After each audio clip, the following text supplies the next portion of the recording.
नमस्कार साथियों, जय हिंद। आप सभी को कैरियर क्लासेज के यूट्यूब चैनल में स्वागत है। तो साथियों, आज के इस वीडियो में हम बीटेट, सीटेट एंड अदर टेट से रिलेटेड सीडीपी का एक सीरीज स्टार्ट कर रहे हैं, जिसमें से आपको प्रत्येक वीडियो में जो है 15-15 क्वेश्चन, इंपॉर्टेंट क्वेश्चन जो है आप सभी को देखने के लिए मिलेगा। और जो है और भी वीडियोज में आप सभी को साथ ही साथ ईवीएस का और जो है मैथ के पैडागोजी पहले कराया जाएगा, फिर उसके बाद जो है कंटेंट का वीडियो अलग से दिया जाएगा। पैडागोजी का अलग से और कंटेंट का अलग से, ईवीएस का भी पैडागोजी का अलग से और कंटेंट का अलग से, हिंदी का भी पैडागोजी का अलग से और गद्य पद जो है उसका अलग से, और संस्कृत का भी नोट आपको दिया जाएगा। संस्कृत में भी पैडागोजी अलग से और जो है गद्य पद जो है उसको अलग से कराया जाएगा। एक बेहतरीन ढंग से कराया जाएगा।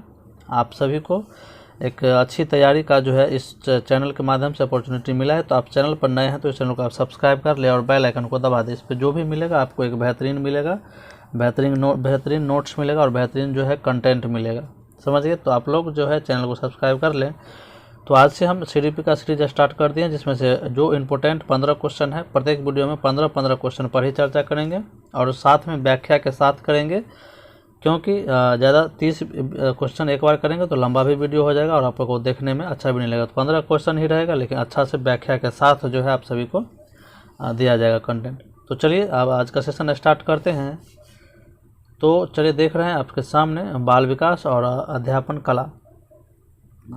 तो ये बाल विकास में आपको जो है सीडीपी हो, सीटेट हो चाहे बीटेट हो, किसी भी अदर टेट में 30 नंबर का जो है आपका जो है बाल विकास रहता है, जो बच्चों से रिलेटेड आपको क्वेश्चन पूछता है। अभी सीटेट जो है क्रिटिकल थिंकिंग पर आधारित क्वेश्चन पूछ रहा है, तो उसी टाइप का क्वेश्चन जो है आप सभी के सामने हम लाए हुए हैं। तो एक बेहतरीन सीरीज होने वाला है, तो आप चैनल को सब्सक्राइब कर लें। तो सबसे पहला क्वेश्चन आप देख रहे हैं, निम्न में से बुद्धि के किस सिद्धांत में बुद्धि की प्रक्रियाओं, बुद्धि के पराकारण और बुद्धि के विविध प्रकारों यानी रचनात्मक बुद्धि को शामिल किया जाता है? बोल रहे हैं, निम्न में से बुद्धि के किस सिद्धांत में बुद्धि की प्रक्रियाओं और बुद्धि के विविध प्रकारों को शामिल किया जाता है? तो एक में देख रहे हैं स्पीयरमैन का सामान्य कारक। स्पीयरमैन बुद्धि का दो कारक बताए हुए हैं, एक सामान्य कारक और एक जो है विशिष्ट कारक। समझ गए। और एक दो में देख रहे हैं स्टर्नबर्ग का बुद्धि का त्रिआयामी सिद्धांत। और 3 में देख रहे हैं सावंत का बुद्धि सिद्धांत। और 4 में देख रहे हैं थ्रस्टन की प्राथमिक मानसिक योग्यताओं का सिद्धांत। तो इसमें जो हो जाएगा, जिसमें देख रहे हैं बुद्धि के किस सिद्धांत में बुद्धि की प्रक्रियाओं यानी बुद्धि के पराकारक और बुद्धि के रचनात्मक बुद्धि को शामिल किया गया है, तो ये जो है दोस्तों, ये स्टर्नबर्ग का बुद्धि का त्रिआयामी सिद्धांत है, जिसमें जो है इस सभी का चर्चा किया गया, इसको शामिल किया गया। यानी बुद्धि का त्रिआयामी सिद्धांत जो है रॉबर्ट स्टर्नबर्ग ने 1986 में प्रतिपादित किया गया था। ठीक है, प्रतिपादित किए थे, जिसका विश्वास था कि बुद्धि को परिभाषित करना और उनका मापन करना वास्तविक जीवन में जो है क्या है, एक वास्तविक जीवन में जो है सफलता को सुनिश्चित करता है। ठीक है, बुद्धि का जो हम मापन करते हैं, परिभाषित करते हैं, वास्तविक जीवन में क्या है, ये सफलता को सुनिश्चित करता है। बुद्धि के त्रिआयामी सिद्धांत में बुद्धि को 3 आयामों में व्यवस्थित किया गया है। समझ गए। स्टर्नबर्ग का जो बुद्धि का त्रिआयामी सिद्धांत है, उसको 3 भागों में विभक्त किया गया। ठीक है, 3 आयाम में बांटा गया है, जिसमें एक में तात्विक क्या है, एक में है तात्विक, ठीक है, और दूसरा है प्रयोगात्मक, क्या है, प्रयोगात्मक,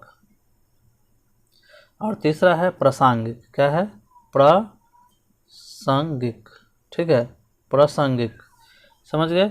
और ये तात्विक आयाम जो है, ये तात्विक आयाम जो है मानसिक प्रक्रियाओं को निर्धारित करता है, जो व्यवहार का क्या है, कारण होता है। तो यही है यहाँ पर कि निम्न में से बुद्धि के किस सिद्धांत को बुद्धि के प्रक्रियाओं यानी कि बुद्धि के पराकारक और बुद्धि के विविध प्रकारों यानी रचनात्मक बुद्धि को शामिल करता है। तो यही जो है इसमें जो आप देख रहे हैं कि प्रयोगात्मक कारक जो है ये रचनात्मक बुद्धि को जो है क्या करता है, बढ़ावा कर देता है।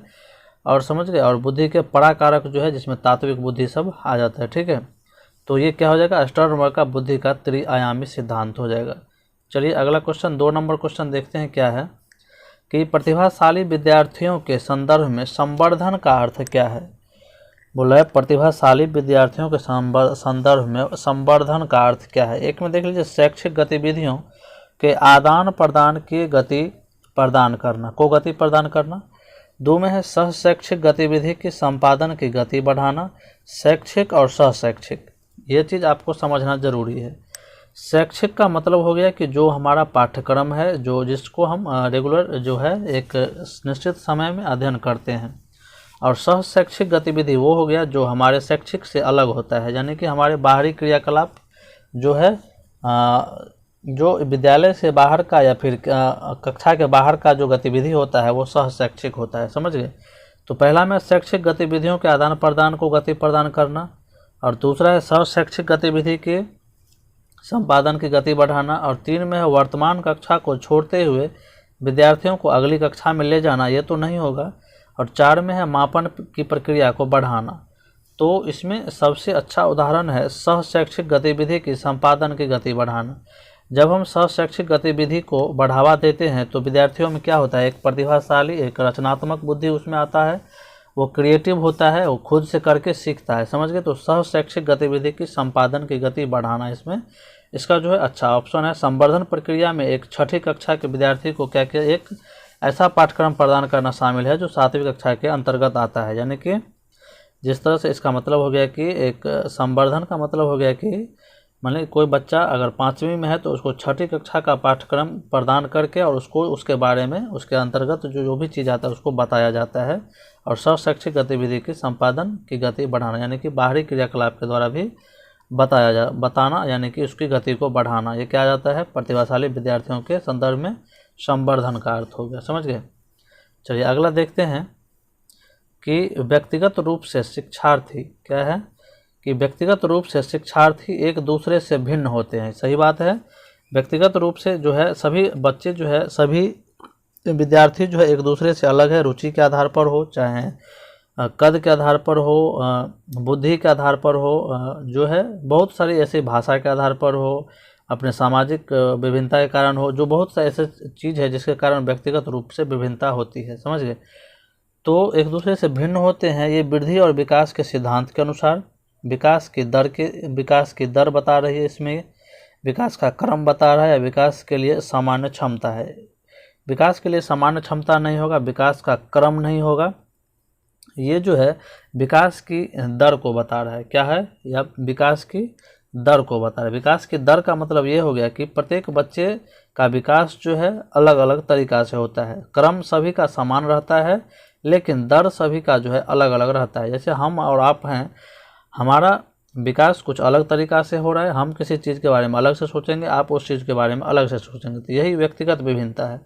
और दर जो है, कोई बच्चा जल्दी विकास कर जाता है, कोई बच्चा जल्दी बोलने लगता है, कोई बच्चा जल्दी चलने लगता है, तो ये क्या हो गया, व्यक्तिगत विभिन्नता हो गया, विकास की दर हो गया।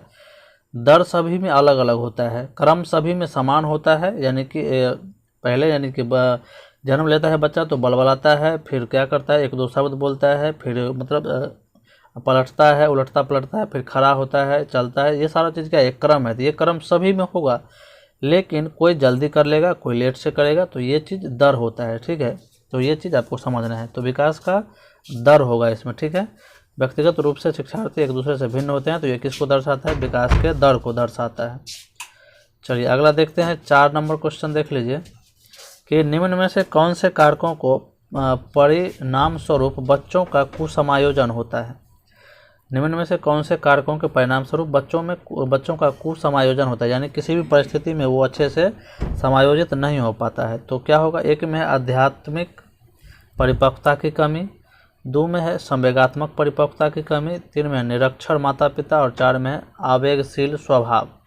तो कुसमायोजन का सबसे जो है मेन कारण है वो है जो संवेगात्मक परिपक्वता की कमी, यानी कि संवेगात्मक रूप से वो जो है बच्चे संवेगात्मक रूप से क्या है, संवेगात्मक विकास जो है उसमें नहीं है, वो नहीं हुआ है अच्छा से, या संवेगात्मक रूप से वो परिपक्व नहीं हुआ है, जिससे वो किसी भी परिस्थिति में अच्छे से जो है वो समायोजित नहीं कर पाता है। यानी कुसमायोजित बच्चे जो है संवेगात्मक रूप से परेशान और अपरिपक्व क्यों होते हैं, क्योंकि वे अनुभव करते हैं कि उनका परिवार उनकी ज़रूरत को पूरा नहीं कर पाता है, समझ गए। तो ये संवेगात्मक रूप से क्या है, अपरिपक्व होता है। या फिर उनको अपने अध्यापक के साथ उचित अच्छा व्यवहार नहीं होता है, तो ये भी एक संवेगात्मक। अगर मान लीजिए स्कूल कोई बच्चा गया, उसको अपने सहपाठी या फिर दोस्त के साथ या फिर अपने शिक्षक के साथ अच्छा व्यवहार नहीं है, तो ये भी उसको क्या करता है, संवेगात्मक रूप से क्या करता है, समायोजित होने में क्या करता है, जो है उसको बाधा डालता है। तो ये हो गया, इसका क्या हो जाएगा, संवेगात्मक परिपक्वता की कमी।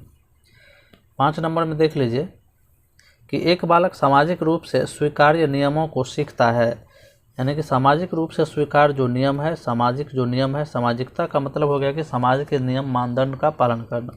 तो ये चीज़ बच्चा सीखता है धीरे धीरे, तेज़ी से, अव्यवस्थित रूप से, समय समय पर। ये समय समय पर जो है बच्चा जो है सीखता है, या फिर अव्यवस्थित रूप से सीखता है, या तेज़ी से सीखता है, या धीरे धीरे सीखता है। तो इसका क्या हो जाएगा, बच्चा जो है उस चीज़ को धीरे धीरे सीखता है। यानी कि एक मालवर जो है मनोवैज्ञानिक, उनके अनुसार जो है सामाजिक प्राणी एक दूसरे के साथ व्यापक और गहरा संबंध स्थापित करते हैं, समझ गए, जिससे वे अच्छी तरह से जुड़ जाते हैं और स्वयं को जो मतलब एक दूसरे के व्यक्तित्व के प्रति जो है अधिक सचेत हो जाते हैं, समझ गए। बच्चे जब एक दूसरे के संपर्क में आते हैं तो एक दूसरे के बारे में समझते हैं, जानते हैं, तो वे एक दूसरे के बारे में सचेत होते हैं और धीरे धीरे क्या करता है, उस चीज़ को अनुभव करता है, समझ गए।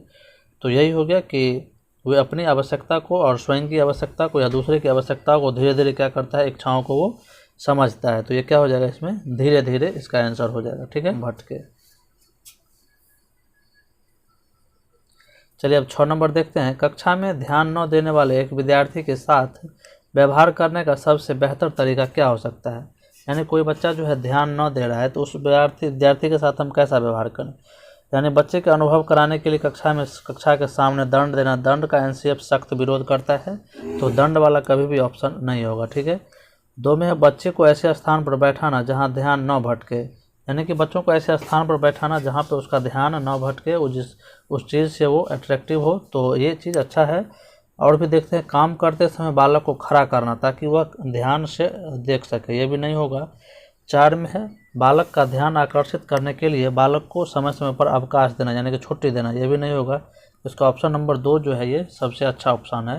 यानी कि एक ध्यान न देने वाले बालक को कक्षा में सबके सामने बैठाना चाहिए, समझ गए, जिससे ये होगा कि उसको जो है ध्यान और नज़दीक में बैठाना चाहिए, जिससे क्या हो, अध्यापक को उस पर नज़र रहे और वो प्रश्न पूछ सके या उससे प्रश्न पूछ सके। तो इससे क्या होगा कि उसका ध्यान जो है ज़्यादा नहीं भटकेगा, समझ गए। तो चलिए अब 7 नंबर क्वेश्चन देखते हैं। 7 नंबर में देख लीजिए, एक समावेशी कक्षा में निम्न में से कौन सा सबसे कम महत्वपूर्ण है। 1 में है प्रतिस्पर्धा और अंकों पर कम जोर देना। 2 में है अधिक सहयोगात्मक और सहचर्यात्मक गतिविधियां प्रदान करना। और 3 में है विद्यार्थी को अधिक विकल्प प्रदान करना, ये भी अच्छा ऑप्शन है, 2 भी अच्छा है। और 4 में पाठ्यक्रम को पूरा करने के लिए विद्यार्थियों द्वारा अधिक प्रयास करना। और 1 में क्या था, प्रतिस्पर्धा और अंकों पर कम जोर देना। तो इसका ऑप्शन जो है सबसे कम महत्वपूर्ण जो है 4 नंबर है कि अधिक से अधिक प्रयास करना, पाठ्यक्रम को पूरा करने के लिए विद्यार्थियों को अधिक से अधिक प्रयास करवाना। ये जो है एक अच्छा उदाहरण, ये समावेशी कक्षा का उदाहरण नहीं है, समझ गए। यानी समावेशी शिक्षा का मुख्य उद्देश्य केवल पाठ्यक्रम को पूरा करना ही नहीं होता है, समझ गए। इसका मुख्य उद्देश्य ये मुख्य उद्देश्य और इसका महत्व ये होता है कि व्यापक, इसका मुख्य उद्देश्य जो है व्यापक होता है, समझ गए। इसका उद्देश्य प्रत्येक बालक का संपूर्ण विकास करना होता है और सभी को साथ जो है, सामान्य बालक, विशिष्ट बालक, सभी को एक साथ लेकर के चलना होता है, समझ गए। तो एक समावेशी कक्षा का निम्न में से सबसे कम महत्वपूर्ण क्या हो जाएगा, 4 नंबर हो जाएगा। 8 नंबर में देख लीजिए, समाजीकरण एक प्रक्रिया है जिसे एक बालक धीरे धीरे बनती है। यहाँ पर इससे पहले भी वो क्वेश्चन किए हुए थे जिसमें ऑप्शन था धीरे धीरे, देख रहे हैं। यहाँ पर जो है एक बालक सामाजिक रूप से स्वीकार नियमों को सीखता है तो धीरे धीरे। यहाँ पर भी सेम क्वेश्चन आ गया कि समाजीकरण एक प्रक्रिया है जो एक बालक को धीरे धीरे बनाती है। तो सामाजिक प्राणी, विद्यार्थी, शिक्षक और सामाजिक कार्यकर्ता, तो सामाजिक प्राणी इसका ऑप्शन हो जाएगा, ठीक है। समाजीकरण बालकों को क्या करता है, धीरे धीरे से उसको सामाजिक प्राणी बनाता है, उसके नियम कानून जो भी होता है, संस्कृति होता है, उसको सिखाता है। 9 में एक रचनात्मक छात्र वह है जो ड्राइंग एवं पेंटिंग में बहुत जो है प्रतिभावान होता है, ये उतना अच्छा नहीं है। रचनात्मक, बेहद बुद्धिमान होता है, ये भी नहीं होगा। परीक्षाओं में लगातार अच्छे अंक लाना, ये भी उतना अच्छा नहीं है रचनात्मक छात्र के लिए। और पार्श्व चिंतन और समस्या समाधान में अच्छा होता है, क्या होता है, वो क्रिएटिव होता है। पार्श्व चिंतन यानी कि वो किसी भी चीज़ को अपसारी चिंतन करता है, यानी कि अपसारी चिंतन का यानी कि वो किसी भी तरीक़ा से सोच सकता है, एक बिंदु को वो किसी भी तरीक़ा से वो सोच सकता है, समझ गए, वो हो गया अपसारी चिंतन। तो वो पार्श्व चिंतन और समस्या समाधान में क्या होता है, अच्छा होता है। एक होता है अभिसारी चिंतन, एक होता है अपसारी चिंतन, समझ गए। तो ये अपसारी चिंतन के विद्यार्थी क्या होते हैं, सृजनात्मक होते हैं, और अभिसारी चिंतन के वो जो है रटे रटाए जो है आंसर वो देते हैं, समझ गए। सृजनात्मक बच्चे क्या होते हैं, अपसारी चिंतन के होते हैं, याद रखिएगा। 10 नंबर में निम्न में से किस चिंतन ने बाल केंद्रित शिक्षा का समर्थन किया है, किस चिंतक ने, सॉरी, निम्न में से किस चिंतक ने बाल केंद्रित शिक्षा का समर्थन जो है जॉन डीवी ने किया है। भारत के जो है भारत में जो है इनका समर्थन जो है गिजुभाई बधेगा किए थे बाल केंद्रित शिक्षा का, और जॉन डीवी जो है बाल केंद्रित शिक्षा का समर्थन किए थे, और जो है साथ में इन्होंने प्रगतिशील शिक्षा का भी जो है ये जो है प्रगतिशील शिक्षा इन्हीं के द्वारा जो है मतलब दिया गया, इन्हीं यही जो है प्रगतिशील शिक्षा के जो है मतलब बढ़ाने में और उनको आगे बढ़ाने में जो है ये जॉन डीवी का ही क्या है हाथ है। बाल केंद्रित उपागम जो है बालक की आवश्यकताओं और उनके हितों पर बल देता है, समझ गए। बाल केंद्रित शिक्षा में क्या होता है, बालक जो है ये केंद्र बिंदु होता है सभी चीज़ों का, समझ गए। और जो है इसमें प्रसिद्ध अमेरिकी दार्शनिक जो है ये जॉन डीवी हैं, जो बाल केंद्रित शिक्षा की जो है समर्थन किया, और भारत में इनको जो है गिजुभाई बधेका जो है उनको जो है आगे बढ़ाए हैं। उनका जो है उन्होंने इनका कहना है कि उनका मन जो है खाली स्लेट नहीं होता है, बच्चे उन अपने वातावरण की खोज करते हैं, उनको प्रोत्साहित करते हैं, यानी कि मतलब जॉन डीवी के कहने के अनुसार बच्चे प्रगतिशील शिक्षा का इसका मतलब है कि लैब विद्यालय या फिर प्रगतिशील शिक्षा का मतलब है कि बच्चा जो है उसमें खुद से करके सीखता है, समझ गए। चलिए आगे देखते हैं 11 नंबर, वाइगोत्स्की द्वारा जो है प्रतिपादित बालक के निजी वार्तालाप की अवधारणा को हम क्या कहते हैं। तो देखिए, तो आत्म एक में है प्रदर्शित करती है कि बालक आत्म केंद्रित होता है, दो में है दिखाती है कि बच्चे मूर्ख होता है इसलिए उन्हें वयस्कों के मार्गदर्शन की सहायता पड़ती है, ये तो होगा ही नहीं। दिखाती है कि बच्चे स्वयं से प्यार करते हैं, ये भी नहीं, ये सब स्वयं से प्यार करना ये अहं केंद्रित भाषा हो गया। तो अहं केंद्रित भाषा का प्रयोग जो है वो उसके बारे में बोले हैं पियाजे। और 4 में प्रदर्शित करती है कि बच्चे अपने खुद के कार्यों को निर्देशित करने के लिए भाषा का प्रयोग करते हैं, ये 4 नंबर ऑप्शन इसका हो जाएगा। हर एक साल इसमें क्वेश्चन आता ही आता है, समझ गए, 1 नंबर नहीं होगा। आत्मकेंद्रित भाषा का प्रयोग जो है ये उसके अहम केंद्रित भाषा के बारे में जो है पियाजे बोले हुए हैं। चलिए अब आगे देखते हैं 12 नंबर क्वेश्चन। 12 नंबर क्वेश्चन देख लीजिए, कोहलबर्ग के सिद्धांत के मुख्य आलोचना क्या है। कोहलबर्ग जो है आपको पता है नैतिक विकास के सिद्धांत दिए हैं, जिसमें उन्होंने 4 अवस्थाओं के बारे में चर्चा किए हैं। तो इसमें देख लीजिए उनकी आलोचना क्या है।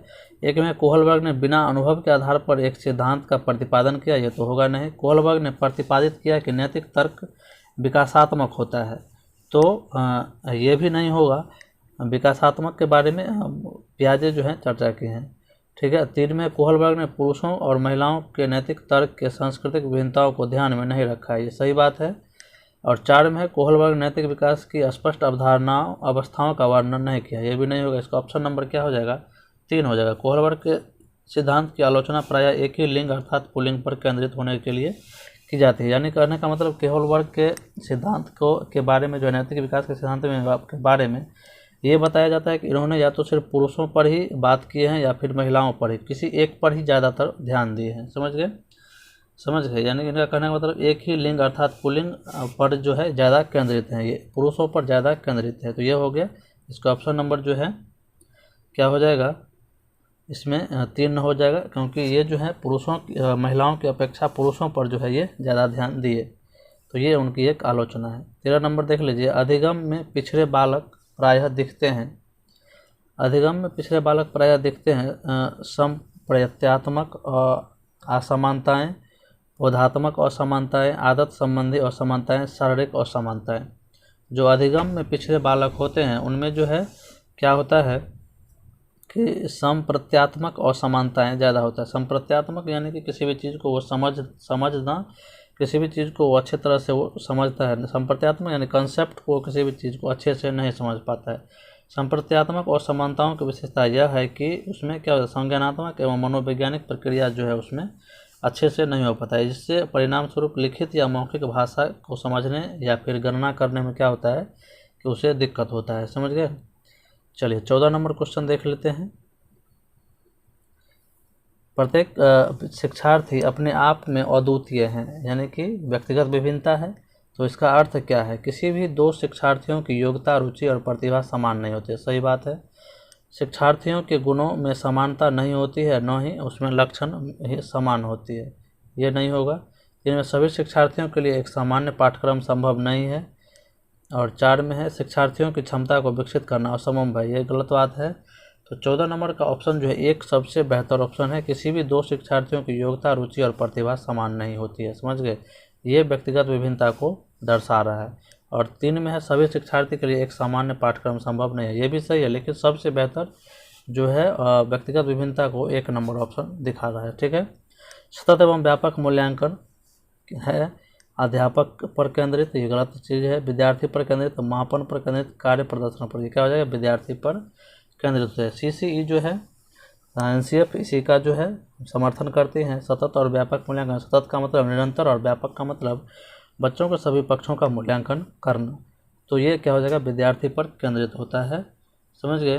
तो चलिए आज के वीडियो में इतना ही। इसी तरह से आपको अगला वीडियो में 15 क्वेश्चन जो है और जो है व्याख्या के सहित हल किया जाएगा। तो आप लोग चैनल को सब्सक्राइब कर ले और बेल आइकन को दबा दें, इस पर आपको एक बेहतरीन सीरीज देखने को मिलेगा। धन्यवाद।